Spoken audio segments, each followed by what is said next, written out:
Vamos lá falar sobre Umbrella Academy 3, só que agora com spoilers. Caso você queira ver a crítica e não tenha visto a série ainda, ou seja, não queira receber spoilers, tem um vídeo pra você, o link tá na descrição. Se inscreve também no canal, deixa logo o like, vamos pro papo.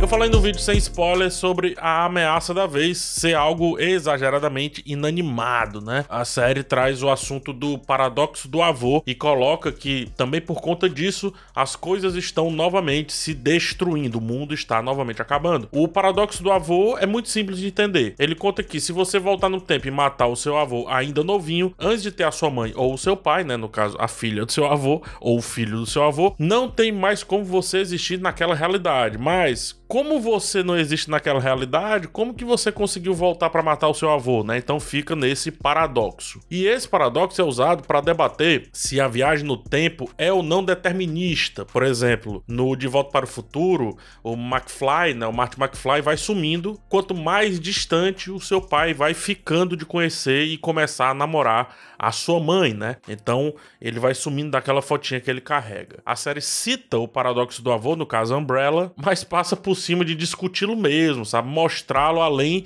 de um episódio que para literalmente para explicar ali a situação. Resolve então criar aquela bola de energia que a cada pulso vai destruindo aquele universo em questão. E essa bola de energia ser a figura vilanesca da vez...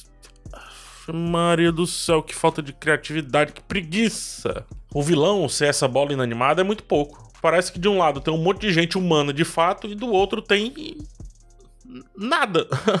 Apostar mais no embate entre os Sparrow e os Umbrella, acho que deixaria a série mais animada, digamos assim, mais dinâmica. Porém aqui, os Sparrow não passam de birrentos, trazem um certo preenchimento do vazio de um embate que é apresentado no começo e depois some, né? É outro problema. A série se vende como inteligente ao trazer e citar o paradoxo do avô, como eu disse, mas não se vende. Ela nunca consegue aprofundar nenhum assunto. Fora isso, tem personagem que é reconstruído, tipo o Ben foi reconstruído, tem um episódio dele que faz a redenção e depois volta também. Enfim, quem comprar essas pequenezas é porque realmente ainda tá em um nível muito baixo de pensar paradoxos sobre viagem no tempo, eu diria, tá? Além do mais, a série ignora o fato de que isso deveria ser, ou deveria ter, uma consequência direta nos personagens que a gente vê. E como não tem, fica claro que a série não sabe o que tá falando. É o que eu falei, essa questão do De Volta ao Futuro. Tipo, não tem consequência nenhuma na galera que tá ali, o mundo vai acabar, beleza, mas o mundo todo vai acabar. Então, tchau. Por fim, tem aquela aleatoriedade do pulso, né? Que eu acho uma conveniência de roteiro que sequer funciona para dar uma certa urgência. Primeiro que é aleatório, aquele pulso. A gente não sabe o que ele vai fazer, se ele vai levar a gente, se ele não vai levar, quem que ele vai levar.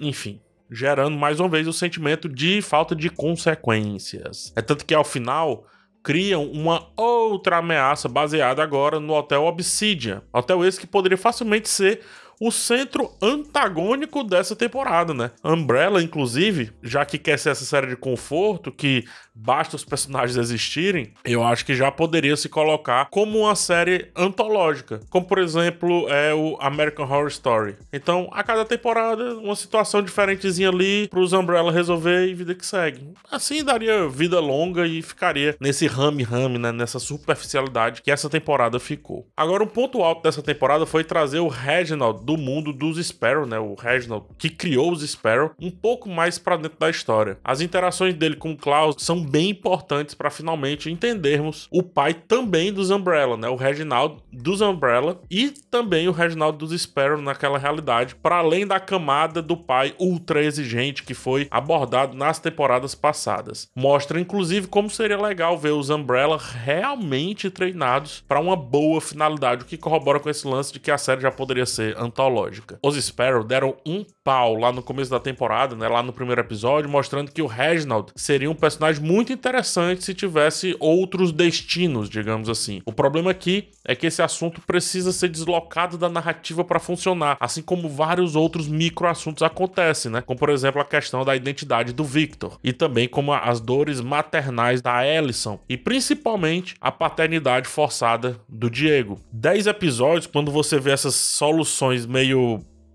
eu diria, quase aleatórias, 10 episódios passa a ser muito, porque muitos desses conflitos pessoais poderiam ser facilmente resolvidos ali em 1 ou 2 episódios, e aí seria concluído indo, né, de novo, dando dinâmica à série, e indo pra paradas realmente interessantes, focando mais na grande história, no fato que é ter pessoas superpoderosas naquele mundo. A gente nem vê direito o mundo, como que o mundo recebe isso, como se reflete. É muito pouco para o assunto que a série, para a premissa, melhor dizendo, que a série tem. Muito pouco. Quem lê os quadrinhos, então, nossa, é um sofrimento acompanhar a série. E aí o que é que acontece? Assuntos bons sofrem. Por exemplo, o assunto do Victor não cabe na história.